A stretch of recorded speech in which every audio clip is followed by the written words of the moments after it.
సతీష్ కుమార్ పరకామణి కేసులో విచారణ ఎదుర్కొంటున్నటువంటి ఆయన రైలు దూకి ఆత్మహత్య చేసుకున్నారని తెలిసింది. ఈ ఆత్మహత్య ఆయనను విపరీతంగా విచారణలో బెదిరించిన కారణంగా, భయపెట్టిన కారణంగా ఆయన చేత నిజాలు కాకుండా అబద్ధాలు చెప్పించటానికి ఆయన మీద తీవ్రమైన ఒత్తిడి చేసిన దాని వలన ఆయన ఆత్మహత్య చేసుకున్నట్టుగా తెలుస్తోంది. గత 2 నెలలుగా పత్రికల్లో పరకామణికి సంబంధించినటువంటి వార్తల వలన కలత చెందినటువంటి ఆయన వారం రోజులుగా సిఐడి విచారణలో జరిగిన విచారణ నేపథ్యం తరువాత ఈ బ్రతుకు కంటే ఆత్మహత్య చేసుకోవటం మేలు అని తన సన్నిహితులతో అనేకసార్లు ఆయన వాపోయినట్టుగా మాకు తెలిసినటువంటి సమాచారం. అత్యంత బాధ కలిగించేటువంటి విషయం.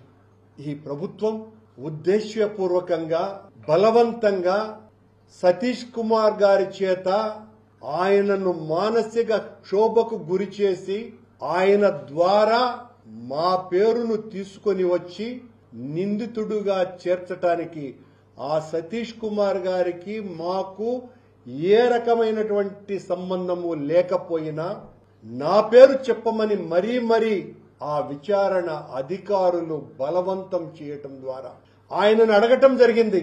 ఎవరి ఒత్తిడి వలన నువ్వు చేశావు అని అడిగితే ఆయన ఆనాటి సివిఎస్ఓ నరసింహ కిషోర్ గారు చెప్పటం మూలంగా, నా పై అధికారి ఆయన చెప్పటం నేను రాజీకి పోయాను సార్ అని చెబితే ఆ సివిఎస్ఓను ఆ ఏవిఎస్ఓను అనరానటువంటి బండబూతులు పోలీసు అధికారుల మీద పోలీసు అధికారులచే రాజకీయ నాయకులను ముద్దాయిలుగా చేర్చటానికి చంద్రబాబు గారి ప్రభుత్వం పన్నినటువంటి కుట్రకు ఈనాడు ఒక అమాయకుడైనటువంటి, ఒక సౌమ్యుడైన, ఒక నిజాయితీపరుడైనటువంటి పోలీసు అధికారి ఆత్మహత్యకు పాల్పడినాడు. ఈ ఆత్మహత్య ప్రభుత్వ హత్య తప్ప మరొకటి కాదు.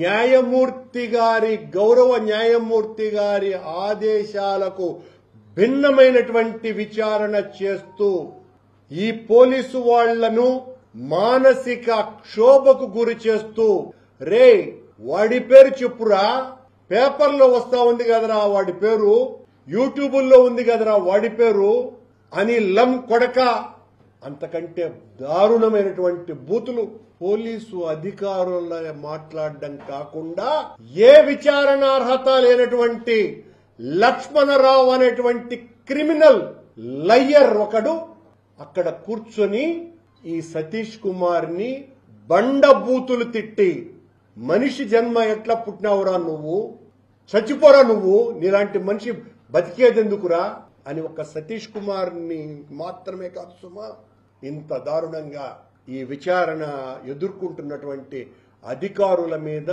ఇతరుల మీద గౌరవమైనటువంటి న్యాయమూర్తి ఇచ్చినటువంటి ఆదేశానికి భిన్నంగా విచారణ జరుగుతున్నది. అక్కడ ఈ ప్రభుత్వం అధికారంలోకి వచ్చిన వెంటనే టీటీడీ విజిలెన్స్ వాళ్లు విజిలెన్స్ విచారణ చేయటం జరిగింది పరకామణికి సంబంధించి. తప్పొప్పులు ఏంటి అని ఆ తర్వాత ప్రభుత్వమే నియమించినటువంటి విజిలెన్స్ శాఖ ద్వారా విచారణ చేయించినారు. చేయించిన తర్వాత ఆ నివేదిక ముఖ్యమంత్రికి అందజేస్తే ముఖ్యమంత్రి ఒకరోజు పత్రికా సమావేశంలో దేవుడికి అన్యాయం చేసినటువంటి వాళ్ల దగ్గర వడ్డీతో సహా ఆయన కట్టుకుంటాడు అని చెప్పి దాటవేశాడు.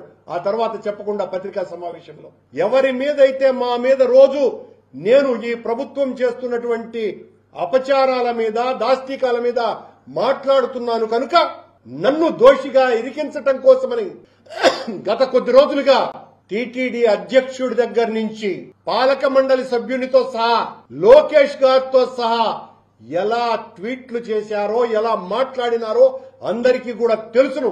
దీనికి సంబంధించి ఒక పెద్ద కాన్స్పిరసీ జరిగింది.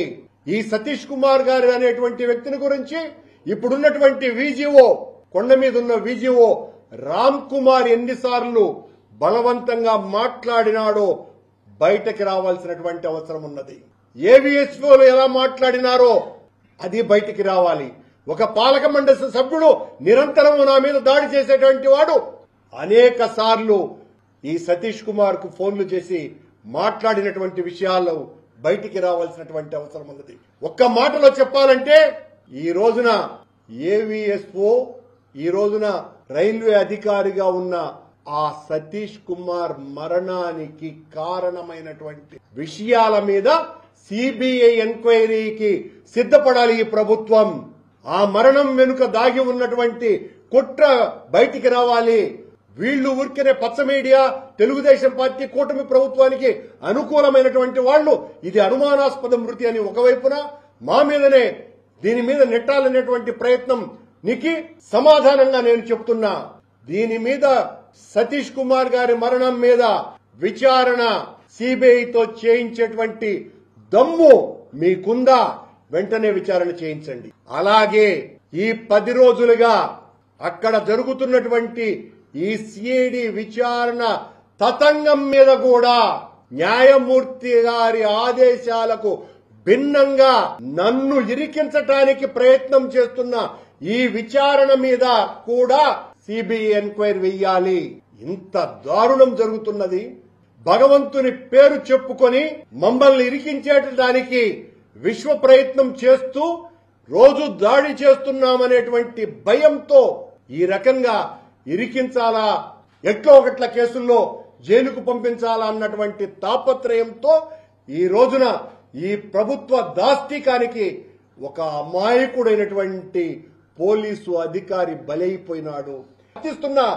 మీ ఆదేశానికి భిన్నంగా విచారణ జరుగుతున్నది. అసలైనటువంటి దోషులు ఎవరు అన్నటువంటి విచారణల రూపంలో ఇది సాగకుండా, ఏ తప్పు చేయకుండా జరిగినటువంటి ఈ సంఘటనలో కావాలనే రాజకీయ దురుద్దేశంతో ఇరికించాల మమ్మల్ని అనేటువంటి వీళ్ల పాత్ర మీద కన్ను వెయ్యాలి. దీని మీద విచారణ జరగాలి. నేను పోలీసు అధికారులకు అందరికీ కూడా, ఈ రాష్ట్రంలో ఉన్నటువంటి పోలీసు అధికారులకు, పోలీసులకు కూడా విజ్ఞప్తి చేస్తున్నా, ప్రభుత్వాలు మారితే గత ప్రభుత్వంలో ఉన్నటువంటి పోలీసు అధికారుల మీద ఆత్మహత్యలకు పురికొల్పే విధంగా ఈ రకమైనటువంటి బూతులు తిడుతూ చేసేటువంటి విచారణ వలన మీ మనోస్థైర్యం ఎంత దెబ్బతింటుందో ఒక్కసారి ఆలోచించవలసిందిగా కోరుతున్నా. ఇది మొత్తం పోలీసు సమాజానికే అవమానకరమైనటువంటి విషయం. ఈ రోజున విచారణ ఎదుర్కొంటున్నటువంటి వాళ్ళు ప్రతి ఒక్కరు కూడా ఈ బ్రతుకు కంటే 20-25 ఏళ్లు మేము పోలీసు అధికార జీవితాన్ని గడిపినాం.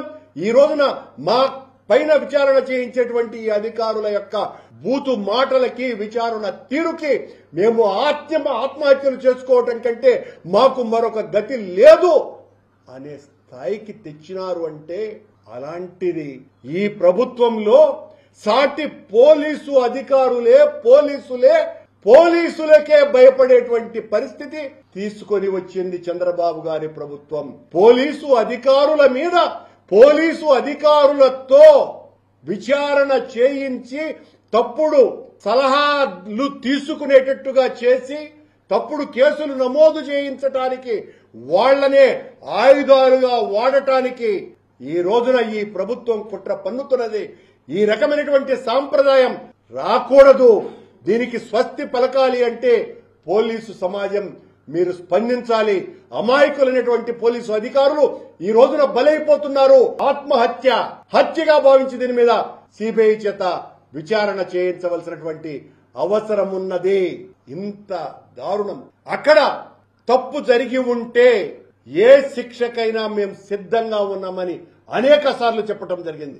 ఏ చిన్న తప్పు చేయకుండా ఉన్నందుకే ఇంత ధైర్యంగా మాట్లాడగలుగుతున్నాం. చిన్న తప్పు కూడా చేయలేదు, కానీ మీరు పని కట్టుకొని మమ్మల్ని దోషులుగా, నిందితులుగా చేర్చటానికి ఈ రకంగా పోలీసు అధికారులను కోర్టు ఇచ్చినటువంటి ఆదేశాల నెపంతో 2 సార్లు టీటీడీ విజిలెన్స్ ఎంక్వైరీ చేసింది. ప్రభుత్వ విజిలెన్స్ ఎంక్వైరీ చేసిన తరువాత ఏమీ రాకపోయినా ఈ రోజున కోర్టు ఆదేశాలను అడ్డం పెట్టుకొని ఇష్టం వచ్చినట్టుగా బండ బూతులు తిడుతూ రౌడీలను, గూండాలను ఏ రకంగా ట్రీట్ చేస్తారో ఈ రోజున విచారణ ఎదుర్కొంటున్నటువంటి పోలీసు అధికారులు కూడా అదే పరిస్థితిని ఎదుర్కొంటున్నారు. దీని మీద విచారణ జరగవలసినటువంటి అవసరం ఉన్నది.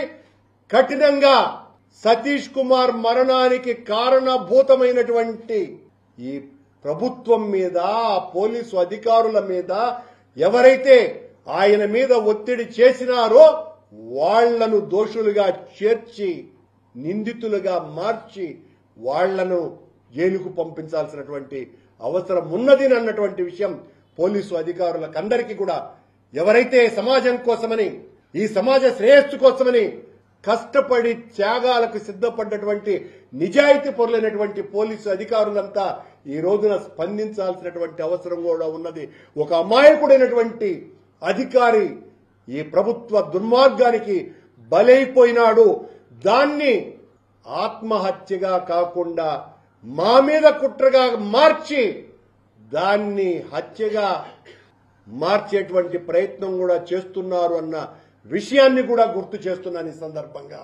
మమ్మల్ని ఇరికించటానికి, ముఖ్యంగా నన్ను ఇరికించటానికి చంద్రబాబు గారి ప్రభుత్వం చేసినటువంటి కుట్రలో వీళ్ల క్రూరత్వానికి బలైపోయినటువంటి సతీష్ కుమార్ ఆత్మ శాంతించాలని ఆ భగవంతుడిని ప్రార్థిస్తున్నా.